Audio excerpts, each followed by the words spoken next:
सम्मानित साथियों, नमो बुद्धाय, जय भीम। हमेशा की भांति एक बार पुनः आपका हार्दिक स्वागत है आज के अंबेडकर संदेश में। आज के अंबेडकर संदेश में हम आपको बताने जा रहे हैं किस तरह से पूना पैक्ट में अस्पृश्यों को मंत्रिमंडल में भी जगह देने की शर्त रखी गई थी, लेकिन जब हकीकत में बदलने की बारी आई तो किस तरह से कांग्रेस ने और श्री गांधी ने अंगूठा दिखा दिया अस्पृश्यों को और मंत्रिमंडल में जगह देने से इनकार कर दिया। सम्मानित साथियों, आप सोच रहे होंगे कि इसी तरह से हवा हवाई हम बात कर रहे हैं, तो आज के अंबेडकर संदेश में बाबा साहब के द्वारा लिखित बाबा साहब डॉक्टर अंबेडकर संपूर्ण वाङ्मय खंड 16 से हम बाबा साहब के इस लेख के माध्यम से ही आपके समक्ष एक एग्जाम्पल रखेंगे और उस उदाहरण को आप पढ़ते और समझने के बाद, पढ़कर और समझकर निश्चित तौर पर आप स्वयं भी इस विश्लेषण, इस निष्कर्ष पर पहुंचेंगे कि वास्तव में कांग्रेस और श्री गांधी नहीं चाहते थे कि अस्पृश्य मंत्रिमंडल में शामिल हों। आइए तो शुरू करते हैं आज के अंबेडकर संदेश को, जिसे बाबा साहब डॉक्टर अंबेडकर संपूर्ण वाङ्मय खंड 16 और पेज नंबर हम आपको बता दें 103 से 104 तक। बहुत सारगर्भित आज का अंबेडकर संदेश होने वाला है, जिसमें आज हम आपके समक्ष उदाहरण के जरिए ये बात बताने की कोशिश करेंगे कि किस तरह से कांग्रेस और गांधी ने अस्पृश्यों के साथ क्या किया, किस तरह से वो किस सोच के साथ काम कर रही थी। आइए शुरू करते हैं।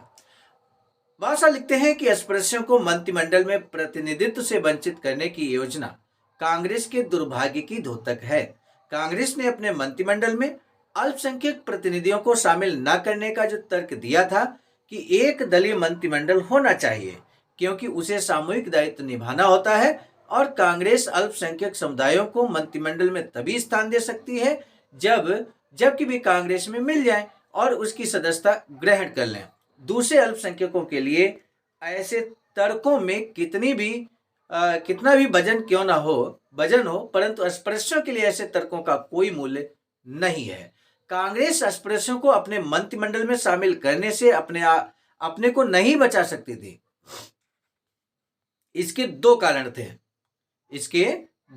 थे और पहला कारण यह था कि कांग्रेस पूना पैक्ट की शर्तों के अनुसार अस्पृश्यों को मंत्रिमंडल में प्रतिनिधित्व देने के लिए बाध्य थी। कहने का तात्पर्य सम्मानित साथियों ये है कि कांग्रेस ने चूंकि पूना पैक्ट जब किया था, उसमें एक कंपलसरी शर्त थी कि अस्पृश्यों को मंत्रिमंडल में जगह अर्थात प्रतिनिधित्व दिया जाएगा। प्रतिनिधित्व का मतलब होता है उनकी जनसंख्या के अनुपात में रिप्रेजेंटेशन मिलना चाहिए, प्रतिनिधित्व मिलना चाहिए।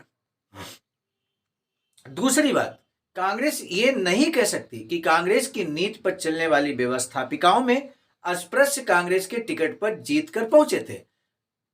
तब कांग्रेस ने अस्पृश्यों को प्रांतीय मंत्रिमंडलों में क्यों नहीं लिया? ये दो मुख्य कारण होने के बावजूद कांग्रेस ने मंत्रिमंडल में अस्पृश्यों को नहीं लिया। सम्मानित साथियों, इसका क्या कारण है? तब बाबा साहब उत्तर देते हुए कहते हैं कि इसका उत्तर केवल यही है कि वह कांग्रेस की नीति का एक भाग था कि अस्पृश्यों को मंत्रिमंडलों में प्रतिनिधित्व न दिया जाए, और इस नीति को श्री गांधी का समर्थन प्राप्त था। जिन्हें इस कथन की सत्यता में कोई संदेह हो वे निम्नलिखित प्रमाण पर विचार करें। प्रमाण के लिए सर्वविदित पहली घटना हमें वहां मिलती है जब माननीय डॉक्टर खरे मध्य प्रांत में कांग्रेस के प्रधानमंत्री अर्थात प्राइम मिनिस्टर थे और उन्हें कांग्रेस से निकाल दिया गया। इसलिए अपने मंत्रिमंडल में आंतरिक झगड़ों और कठिनाइयां पैदा करने वालों के कारण डॉक्टर खरे ने उन मंत्रियों से छुटकारा पाने के लिए एक युक्त संगत तरीका ये अपनाया कि उन्होंने अपने पद से इस्तीफा दे दिया तथा अन्य मंत्रियों के भी त्याग पत्र प्राप्त कर नई सरकार बनाने के लिए गवर्नर को सिफारिश की। इसके बाद गवर्नर ने वैधानिक औपचारिकताएं पूरी करते हुए डॉक्टर खरे को दूसरा मंत्रिमंडल गठित करने के लिए आमंत्रित किया। डॉक्टर खरे ने आमंत्रण स्वीकार किया और कुछ पुराने विवादास्पद मंत्रियों को छोड़ते हुए कुछ नए मंत्री शामिल करके मंत्रिमंडल का पुनः गठन किया।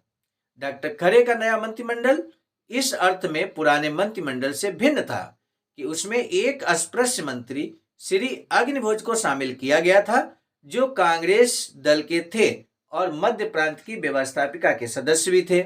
इसके साथ साथ वह मंत्री बनने योग्य पूर्ण शैक्षिक योग्यता प्राप्त सदस्य थे। 26 जुलाई 1938 को वर्धा में कांग्रेस कार्य समिति की बैठक हुई और ये प्रस्ताव पास किया गया कि डॉक्टर खरे ने पुराने मंत्रिमंडल के अपने सहयोगियों सहित त्याग पत्र देकर बहुत गंभीर गलती की है और नया मंत्रिमंडल गठित कर उन्होंने अनुशासनहीनता की है। नए मंत्रिमंडल का गठन करने में उन्होंने क्या गलती की, इसके स्पष्टीकरण में डॉक्टर खरे ने खुले तौर पर कहा कि श्री गांधी के अनुसार एक अस्पृश्य मंत्रिमंडल में शामिल करना अनुशासनहीनता थी। एक बार पुनः इस लाइन को पढ़िए। जब डॉक्टर खरे ने एक अस्पृश्य को मंत्री बनाया, मंत्रिमंडल में लिया, तब यहां कहा जा रहा है, लिखा है बाबा साहब ने कि नए मंत्रिमंडल का गठन करने में उन्होंने क्या गलती की। इसके स्पष्टीकरण में डॉक्टर खरे ने खुले तौर पर कहा कि श्री गांधी के अनुसार एक अस्पृश्य को मंत्रिमंडल में शामिल करना अनुशासनहीनता थी। डॉक्टर खरे के अनुसार श्री गांधी ने कहा कि यह निर्णय गलत था।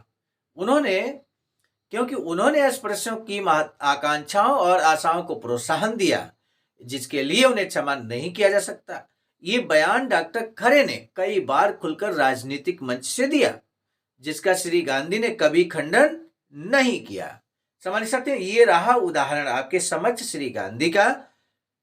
जब डॉक्टर खरे ने एक अस्पृश्य को मंत्री बना लिया तो उन्हें अनुशासनहीनता के कारण कांग्रेस पार्टी से बाहर का रास्ता दिखाया गया और डॉक्टर खरे ने कई बार राजनीतिक मंच से जब ये बात कही कि श्री गांधी नहीं चाहते थे कि अस्पृश्य को मंत्री बनाएं, तो इस बात का श्री गांधी ने कभी खंडन नहीं किया कि हमने ऐसा कभी नहीं कहा। तो ऐसा कोई खंडन उन्होंने नहीं किया। इसका तात्पर्य है कि श्री गांधी की सोच और कांग्रेस की सोच आज यहाँ पर इस अंबेडकर संदेश के माध्यम से उजागर हो गई है। कल के अंबेडकर संदेश में एक अस्पृश्य के माध्यम से 5 प्रश्न श्री गांधी से पूछे जाएंगे कल के अंबेडकर संदेश में, और उन 5 प्रश्नों के जवाब श्री गांधी क्या देते हैं, उससे अभी भी अगर आप पूरी तरह से श्री गांधी से वाकिफ नहीं हो पाए हैं तो कल के अंबेडकर संदेश का इंतजार कीजिए। कल सुबह 5 बजे अंबेडकर संदेश जो मिलेगा उसमें पुनः श्री गांधी को हम लोग यहाँ पर जानेंगे कि आखिर वो अस्पृश्यों के प्रति किस तरह की सोच रखते थे, किस तरह के उनके विचार थे। सम्मानित साथियों, आज का महत्वपूर्ण प्रश्न हम जानना जरूर चाहेंगे, क्यों कांग्रेस अस्पृश्यों को अपने मंत्रिमंडल में शामिल करने के लिए बाध्य थी। उसके 2 कारण हमने आपको बताए हैं। पहला कारण आप बता दीजिएगा। कांग्रेस अपने मंत्रिमंडल में अस्पृश्यों को प्रतिनिधित्व देने के प्रति बाध्य थी। हालांकि बावजूद उन्होंने प्रतिनिधित्व दिया नहीं, लेकिन बाध्य थी। उसके 2 कारण बाबा साहब कहते हैं। पहला कारण आपको बताना है। आज के अंबेडकर संदेश में बस इतना ही। मिलेंगे नए डॉक्टर अंबेडकर संदेश में, तब तक दीजिए इजाजत। आप सभी को सादर नमो बुद्धाय, जय भीम। सम्मानित साथियों, हम एक महत्वपूर्ण बात बताना उचित समझते हैं। बाबा साहब की अधूरी इच्छा के अनुरूप एक वैचारिकी सेंटर निर्माणाधीन है सारनाथ वाराणसी में, जहां पर 14,000 स्क्वायर फीट जमीन परचेज कर ली गई है ring road green city Faridpur Sarnath में। वैचारिकी सेंटर के प्रशासनिक ब्लॉक का निर्माण कार्य कंप्लीट हो चुका है। शानदार बेहतरीन प्रशासनिक ब्लॉक का निर्माण पूर्ण हो चुका है। आगे अब मुख्य भवन को बनाने की बारी हम सबकी है और इस हेतु आप दिए गए अकाउंट नंबर पर अपना अमूल्य योगदान कर सकते हैं।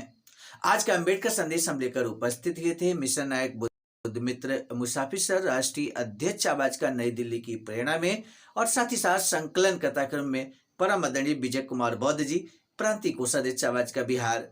प्रस्तुत कथाक्रम में मैं स्वयं सर्वजीत आर्य, राष्ट्रीय मीडिया प्रभारी, IT सेल आवाज का नई दिल्ली। मिलेंगे नए डॉक्टर अंबेडकर संदेश में, तब तक दीजिए इजाजत। आप सभी को सादर नमो बुद्धाय, जय भीम।